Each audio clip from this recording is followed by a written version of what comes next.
പൈസ കൂടി ഭയങ്കര പൈസയിൽ നമുക്ക് റെമ്യൂണറേഷൻ കൊടുത്തുകൊണ്ട് നമുക്കൊരു സിനിമ ചെയ്താൽ നമ്മൾ അവസാനം കുത്തുവാള എടുത്തു പോകും. മനസ്സിലായി. അപ്പൊ അതുകൊണ്ട് നമ്മൾ അപ്രോച്ച് ചെയ്യാറില്ല. പക്ഷെ ഡയറക്ടേഴ്സ് വന്നിട്ട് ചിലരുടെ പടങ്ങൾ ചിലപ്പോൾ നമ്മൾ ഒന്ന് ചെയ്തു കഴിഞ്ഞ് പിന്നെ നമുക്കത് അവരുമായിട്ട് മാച്ച് ആവാണ്ട് വരാറുണ്ട്.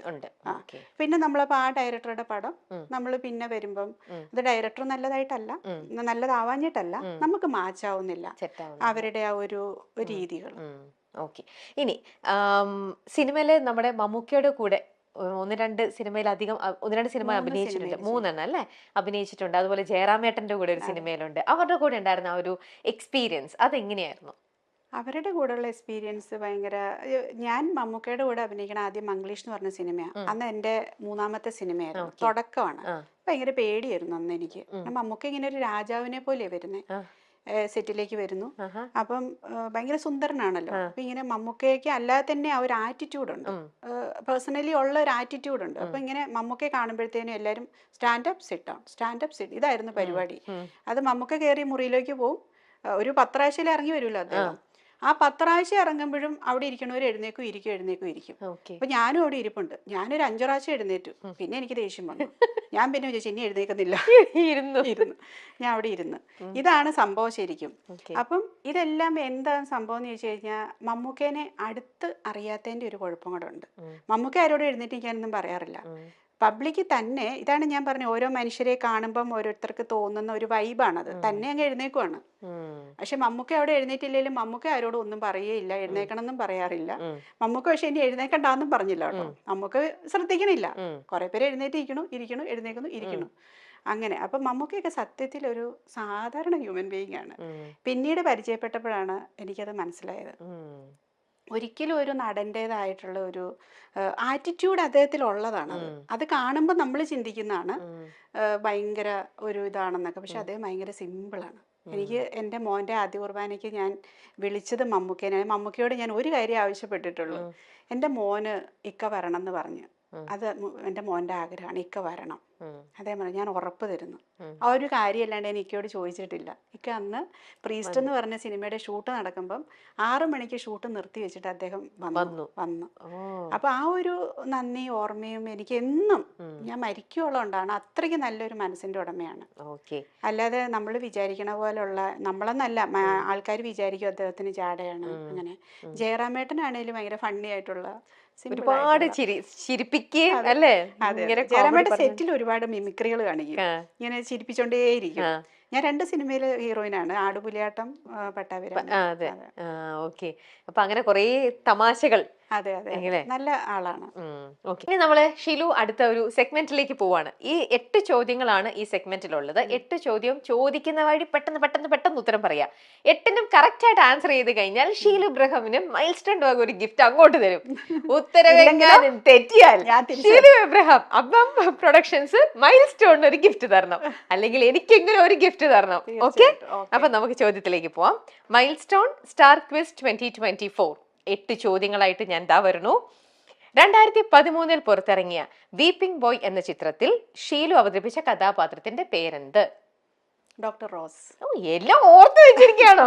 അപ്പൊ കുറെ സിനിമകൾ ചെയ്തിട്ടുണ്ട്. ഇതിലെ എല്ലാ സിനിമയിലും കഥാപാത്രത്തിന്റെ പേര് ചോദിച്ചാൽ അറിയാൻ പറ്റും? മിക്കത് ഇപ്പൊ നിങ്ങൾ പെട്ടെന്ന് ചോദിച്ചാൽ ഞാൻ തപ്പുമായിരിക്കും, പക്ഷെ അത് ഓർക്കുന്നു. എന്നാലും ഒന്ന് ആലോചിച്ചാൽ പിടികിട്ടും അല്ലേ? പിടികിട്ടും. അത് നല്ലൊരു കാര്യം തന്നെ കേട്ടോ. ഓക്കെ, ഏഷ്യാനെറ്റിൽ പ്രക്ഷേപണം ചെയ്ത ഒരു ഫെസ്റ്റിവൽ പ്രോഗ്രാമിന്റെ അവതാരകയായിട്ടുണ്ട് ഷീലു. ആ പരിപാടിയുടെ പേരെന്ത്?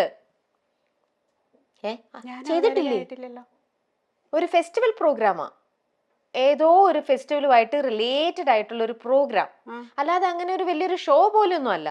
ജസ്റ്റ് ആ ഒരു പ്രോഗ്രാം ചെയ്തിട്ടുണ്ട്. ഏഷ്യാനെറ്റിന് വേണ്ടി ചെയ്ത പ്രോഗ്രാം ഏതാന്ന് ആലോചിച്ച് നോക്ക്. കുക്കറിയാണ്, കുക്കറി ഷോ, ഓണം കുക്കറി. അപ്പൊ അതിന്റെ പേരെന്താ? ഓണപ്പൂക്കളം അങ്ങനെ എന്തോ. അതൊരു ഷോ അല്ല അത്. പിന്നെ ഞാൻ ചെയ്തിട്ടില്ല, ഞാൻ അവിടെ ഗസ്റ്റ് ആയിട്ട് പോയിട്ടുള്ളൂ. ആണോ? ഗസ്റ്റ് ആയിരുന്നോ? ഞാൻ ചെയ്തിട്ടില്ല. അപ്പൊ നിങ്ങളുടെ ക്വസ്റ്റ്യൻ തെറ്റാണ്. അല്ല, അപ്പൊ തിരിച്ചെനിക്ക് അല്ല, ഞങ്ങൾക്ക് എന്തും ആവാം, ചോദ്യങ്ങൾ വെക്കുന്നവർക്ക് തെറ്റിയാലും കുഴപ്പമൊന്നുമില്ല. അത് ഞാൻ ചെയ്തിട്ടില്ല. ഞാൻ ആങ്കർ ചെയ്തിട്ടുണ്ടോന്നാണ്? ആങ്കർ ചെയ്തോന്നാണ് നമ്മൾ അറിഞ്ഞത്. ഇല്ല, ചെയ്തിട്ടില്ല. ആ ഒരു ഷോയില് ഗസ്റ്റ് ആയിട്ട് പോയിരുന്ന പോലും കുക്ക് ചെയ്തത് അന്ന് ഷീലു ആയിരുന്നു. അന്ന് ആ ഒരു ഷോയ്ക്ക് ഒരു പെർട്ടിക്കുലർ പേരുണ്ടാവുമല്ലോ, ആ പേരെന്താ? അത്തം പത്തോണം അല്ലെന്ന് തോന്നുന്നുണ്ട്. പിന്നെ അങ്ങനെയൊന്നും അല്ല പേര്. പിന്നെന്താണ്? ഓണരുചിമേളം. ആ correct. ആ തെറ്റി, കണ്ടോ, തെറ്റി, അപ്പൊ ഉത്തരം correct. തെറ്റി. Correct ആണ്. അപ്പൊ ഉത്തരം തെറ്റി ഓണരുചിമേളം. അല്ലേ? ഉം. അന്ന് എന്താ പോയി ഉണ്ടാക്കിയേ? അന്ന് ഉണ്ടാക്കിയത് ബ്രെഡ് പായസം അങ്ങനെ എന്തോ ഒരു സാധനം. അപ്പൊ ഈ മടിച്ചിയായിട്ടുള്ള ഷീല പോയിട്ട് സ്വന്തമായിട്ടുള്ള അടുക്കളയിൽ എന്തെങ്കിലും കുക്ക് ചെയ്യാറുണ്ടോ? ഞാൻ ഉണ്ടാക്കാറുണ്ട്. ഭക്ഷണം Guest ഒക്കെ വല്ലപ്പോഴും. വരുമ്പോ. അല്ല, അയ്യോ അല്ല കേട്ടോ. ഞാന് വീട്ടില് അങ്ങനെ വിചാരിക്കല്ലേ, ഞാൻ ഒരു സാധാരണ സ്ത്രീയാണ്. ആ. എല്ലാ സാധനവും ഉണ്ടാക്കാനും എല്ലാം ഞാൻ കൂടാറുണ്ട്. ആഹാ. മടിയുണ്ട്. ആ. മടിയുണ്ടെങ്കിലും നമുക്ക് ചെയ്തില്ലേ പറ്റുള്ളൂ. മക്കളുണ്ട്. ആ. പിന്നെ ഹെൽപ്പിന് ആളുണ്ട്. അത് എപ്പോഴും ഉണ്ടാവില്ല. ഇപ്പൊ ഒരു കുട്ടി ഉണ്ടായിരുന്ന ഇപ്പൊ ഇല്ല. ഓക്കെ. അപ്പോൾ ചെയ്തേ എല്ലാം പറ്റൂ. ചെയ്തേ പറ്റൂ. പ്രാരബ്ധങ്ങൾ ഇഷ്ടമില്ലാണ്ട് ചെയ്യും. അത് ഇഷ്ടമില്ല, പക്ഷെ എന്താ ഇഷ്ടമില്ല. സാഹചര്യങ്ങളുടെ നിർബന്ധ പ്രകാരം അതെ, അതെ. ഷീലു എന്ന എനിക്ക് കുക്കിംഗ് ഇഷ്ടമില്ല ആക്ച്വലി. ഇഷ്ടല്ല. ആ. പക്ഷെ ഞാൻ ഉണ്ടാക്കും. ഉണ്ടാക്കുന്നതിനൊക്കെ ടേസ്റ്റ് ഉണ്ട്. അത് ഈ മടിയുള്ളൊരു കുക്ക് ചെയ്യുന്നവര്, അങ്ങനെയുള്ളൊരു കുക്ക് ചെയ്ത് ഭയങ്കര ടേസ്റ്റ് എന്നാ taste പറയണത്. ആ, ഞാൻ ഉണ്ടാക്കണതിനൊക്കെ ടേസ്റ്റ് ഉണ്ടെന്ന് എപ്പോഴും പറയാറുണ്ട്. കഴിക്കുന്നവരൊക്കെ പറയാറുണ്ട്. ആണല്ലേ? പക്ഷെ മടിയാണ്. അടിയാണ്. ഓക്കെ, അടുത്ത ചോദ്യം. ഷീലു എബ്രഹാം എന്ന ഷീലു ഡോക്ടർ ഷീല എബ്രഹാം ആയി അഭിനയിച്ച ഒരു സിനിമ. ശുഭരാത്രി. എല്ലാത്തിനും സിനിമയായിട്ട് ചോദിച്ചാൽ ഇമ്മീഡിയറ്റ് ആൻസർ ഉണ്ടാവും. ഷീലുവിന് പിറന്നാൾ സമ്മാനമായി മിനി കൂപ്പർ നൽകിയത് ആര്? അതെന്റെ ഭർത്താവ്. വേറെ ആര് തരാനാ? അതാ പറഞ്ഞ, വേറെ ആര് തരാനാ? അതെ. ഭർത്താവിന്റെ അടുത്ത് എത്ര നാളായിട്ട് ചോദിച്ചിട്ട് കിട്ടാത്തൊരു ഗിഫ്റ്റ് ഉണ്ടോ? ഒരിക്കലും ഇല്ല. ചോദിച്ച പുള്ളി പെട്ടെന്ന് gift. ചോദിക്കാത്ത കുഴപ്പം എന്തും തരും. ഓ, എന്ത് നല്ല ഭർത്താവ്. ആ ഒരു കാര്യത്തില് പുള്ളി ഇങ്ങോട്ട് തരുന്ന ഞാൻ വേണ്ടാന്ന് പറയാറാ പതിവ്. ആഹാ. എനിക്ക് ഞാൻ അങ്ങനെ ഒരു ഭയങ്കര ഗിഫ്റ്റ് വേണമെന്ന് ആഗ്രഹിക്കുന്ന ആളോ ഓക്കെ. അങ്ങനെ ഒന്നും അല്ല കേട്ടോ. ഞാൻ ഭയങ്കര സിമ്പിൾ ആണ്. ശരി, അടുത്ത ചോദ്യം. ഷീലു അഭിനയിച്ച ബൈലിംഗ്വൽ ചിത്രം 2 ഭാഷയിൽ റിലീസായിരുന്നു. സോളോ. യെസ്. ബാഡ് ബോയ്സ് എന്ന പുതിയ ചിത്രം ഷൂട്ട് ചെയ്ത വില്ലേജിന്റെ പേര്? വില്ലേജോ? എഴുപുന്ന. അറിയാം. പ്രൊഡ്യൂസർക്ക് പിന്നെ അവ അറിയാതെ വരില്ലല്ലോ അല്ലെ? ഷീലു എബ്രഹാമിന്റെ ഇൻസ്റ്റാഗ്രാമിൽ എത്ര ഫോളോവേഴ്സ് ഉണ്ട്?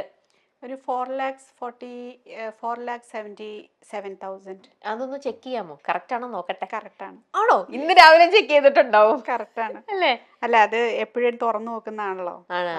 അപ്പൊ സോഷ്യൽ മീഡിയ 4,77,000. കണ്ടോ? കറക്റ്റ് ആണ്. ഇന്ന് രാവിലെയും കൂടെ നോക്കിയതാ. പിന്നെയാണോ തെറ്റുന്നതെന്ന്? ഓക്കെ.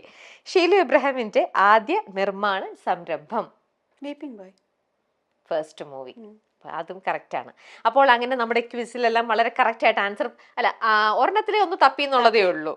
അപ്പം അങ്ങോട്ട് ഗിഫ്റ്റ് കൊടുക്കണം, വേണ്ട, ഇങ്ങോട്ട് ഗിഫ്റ്റ് വാങ്ങിക്കണം. അവിടെ തപ്പിയത് കൊണ്ടല്ലേ? അപ്പൊ ഇങ്ങോട്ടാണ് ഗിഫ്റ്റ്. അതൊരു ക്വസ്റ്റിനെ ശരിയല്ലായിരുന്നു. പിന്നെ നിങ്ങൾ ഒപ്പിച്ചതാണ്. എന്നൊക്കെ ഇരുന്നാലും നമ്മളൊരു മ്യൂച്വൽ അണ്ടർസ്റ്റാൻഡിങ് വേണമല്ലോ. പോവാം. അപ്പൊ നമുക്ക് അപ്പാവിന്റെ കയ്യിൽ നിന്ന് ഗിഫ്റ്റ് വാങ്ങിയിട്ട് വേണം ഇന്ന് ഇവിടെ നിന്ന് പോവാനായിട്ട്. തീർച്ചയായിട്ടും. ഓക്കെ. ഇനി വരാൻ പോകുന്ന പ്രൊജക്ട്സും കാര്യങ്ങളും, ഇനിയിപ്പോ 3 സിനിമ ഓൾറെഡി ചെയ്ത് വെച്ചിരിക്കുകയാണെന്ന് പറഞ്ഞു. ഇപ്പം ഈ പാൻ ഇന്ത്യൻ മൂവിയുടെ ഒരു തരംഗമാണ്. നിങ്ങളെ പോലെ ഇത്രയും എക്സ്പീരിയൻസ് ഉള്ള ഒരു പ്രൊഡക്ഷൻ കമ്പനി ഇപ്പൊ ബാക്ക് ടു ബാക്ക് മൂവീസ് ചെയ്യാൻ നിങ്ങൾ ഇതാണ്. അതിൽ തന്നെ നിങ്ങൾ ഫസ്റ്റ് ചെയ്ത മൂവി ശരിക്കും അന്ന് ഫിനാൻഷ്യലി ഭയങ്കര അധികം അന്ന് ഫ്ലോപ്പ് ആയ ഒരു മൂവി തന്നെയായിരുന്നു. പക്ഷെ സാധാരണ ആരാണെങ്കിലും ഒരു തുടക്കക്കാരെന്നുള്ള രീതിയിൽ ഇത്രയും പൈസ ഇറക്കി ചെയ്ത് കഴിയുമ്പോൾ ഫസ്റ്റിൽ തന്നെ ഇങ്ങനത്തെ ഒരു എക്സ്പീരിയൻസ് വരുമ്പം പിന്നെ അതിനകത്തേക്ക് ചൂടുവെള്ളത്തിൽ വീണ പൂച്ചയുടെ ഒരു അവസ്ഥയാണ് അല്ലേ?